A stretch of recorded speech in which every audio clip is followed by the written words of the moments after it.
घरात कोणती वस्तू कुठे असावी कुठे नसावी याविषयी वास्तुशास्त्रात इन डिटेल सांगितले आहे. त्यातल्या प्रत्येक गोष्टीमागे विषय तर्क दडलेला आहे. सखोल अभ्यासाने या सर्व बाबी सांगितल्या गेल्या आहेत.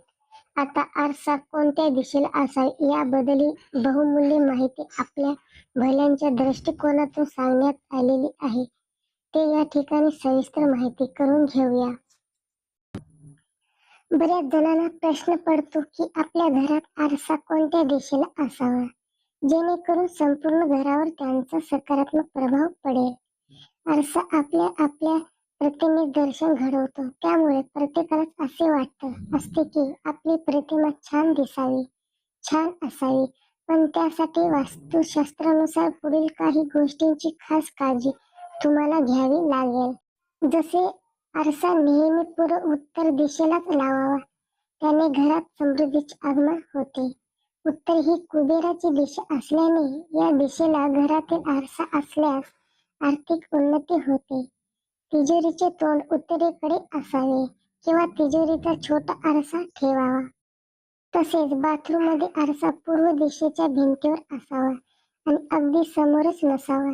दक्षिण किंवा पश्चिम दिशेला आरसा असल्याने वास्तुदोष निर्माण होतो. घरात कलह-वादळाला आमंत्रण मिळते. बेडरूम मध्ये पलंगासमोर आरसा नसावा. असल्यास त्यावर कापडाने किंवा कागदाने झाकावे. तुम्ही तुमच्या घरात आरसा लावताना नेहमी तो पूर्व किंवा उत्तर भिंतीवर लावावा. घरात फुटलेला आरसा कधीही ठेवू नये. काच तडकली असेल तसेच आरशात जर अधूक दिसत असेल तर तात्काळ तो काढून टाकावा. कारण चिरलेली काच किंवा स्पष्ट दिसणारी काच अशुभ मानली जाते. त्याने नकारात्मक ऊर्जा बाहेर पडते. कधीही आरशाची काच ही चकचकीत, स्वच्छ व कुठे न चिरलेली असल्याची खात्री करून घ्या. आरशावर कोणतेही डाग पडता कामा नये.